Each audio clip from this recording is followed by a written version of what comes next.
Hey guys, John here of AMC Theater Script to Screen, and right now is a great time to be a film fan because what you got to understand about me is that even when I love a movie, I generally don't see it multiple times in theaters, like I'll check it out on DVD, but right now, there's no less than 3 films in theaters that I've already gone to see multiple times, and 2 of them feature our guests right now. Right now, I am thrilled to be joined by Lyndsy Fonseca, who is, of course, in Kick-Ass and Hot Tub Time Machine, 2 of my favorite films of the year so far. And Lyndsy, how are you doing?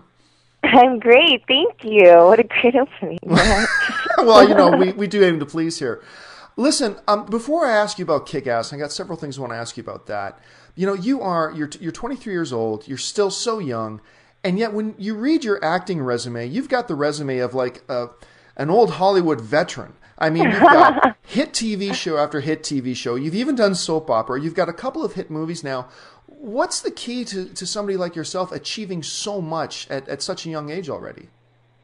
Wow. I think that when you really love something, you just keep going at it. I mean, I've been doing this for about 12 years, and there were plenty of times I could have gotten down and given up, It's been a long road, but it's what I want to do so much that I just kept with it, Now, you've done such great and beloved shows like Big Love, Desperate Housewives, of course, How I Met Your Mother. Were you always wanting to try to take that step into feature films, or is this something that just kind of fell in your lap?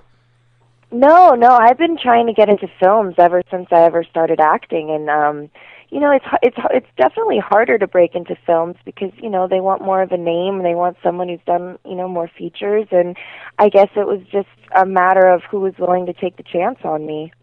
Now, of course, right now you're in 2 films that are in AMC theaters, and the one that I want to talk about most right now is Kick-Ass. And when you're shooting a film, it's no matter how good or bad the script is, it's really hard to tell how good something is turning out until you see it later. Did you guys ever have a sense of how good this movie was turning out to be? I did. I was such a huge fan of Matthew Vaughn and Jane Goldman because of Stardust, and one of the most underrated films of the last 20 years, by the way. I totally agree. I cannot believe nobody here has seen it, or it was so underrated.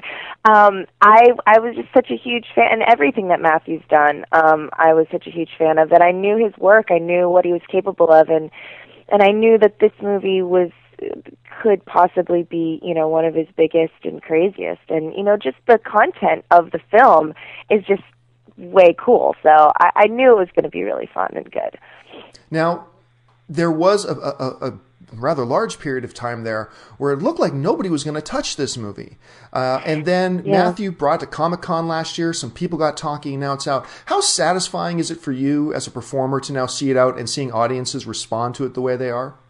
Yeah, it was really amazing. I actually had that thought at the premiere on the red carpet. I was standing there with, Christopher Mintz-Plasse and Clark Duke and Chloe, and we were all standing there, and I was like, finally, you guys, it's finally out. I mean, we shot it 2 years ago, and it's just really nice that the comic book fans get to see it, and, everybody, not just us, but every crew member, everybody can, see their work.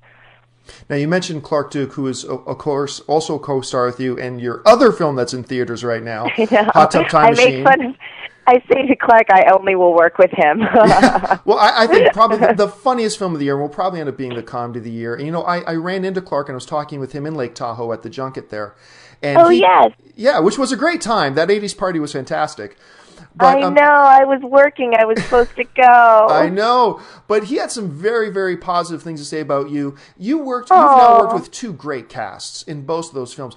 But I think John Cusack is probably one of the most underrated, one of the best comedic actors around. And he doesn't get mentioned a lot in that category. And you worked a lot with him in Hot Tub Time Machine. What was it like working with John Cusack? It was amazing. It was so amazing. He was so good at improv, and I had never really done a comedy like that before, where I was so free to just do whatever. Kick-Ass we shot first, and it was very, every line had to be perfect, and when I did Hot Tub, it was like you never knew what he was going to say. You never knew, but always in the most supportive way. He was never difficult to work with. He was just so nice, and everything. I can't say enough nice things about him. Now, with these 2 films, both are so funny. Hot Tub Time Machine, straight comedy, Kick-Ass, action comedy. you could very easily fall into getting pigeonholed and something like that, but you've got a John Carpenter movie you have coming out soon. Why don't you tell us a little bit about The Ward? Yeah, I am like a major fan of John Carpenter, and he hasn't done a film in many years, and he kind of is back into it now, and this movie is an all-female cast. It's a period piece. It's obviously a thriller, and it was so fun to do. We had a really good time. All of us girls. I made some really close friends, and he just knows. He reminds me a lot of Matthew in that way, that he knows exactly what he wants. Well, listen, Liz, we look forward to The Ward. Congratulations on Kick-Ass and Hot Tub Time Machine. And we look so forward to seeing you again more in the future. So congratulations and thanks again for joining us. Thank you so much. Take care. Bye.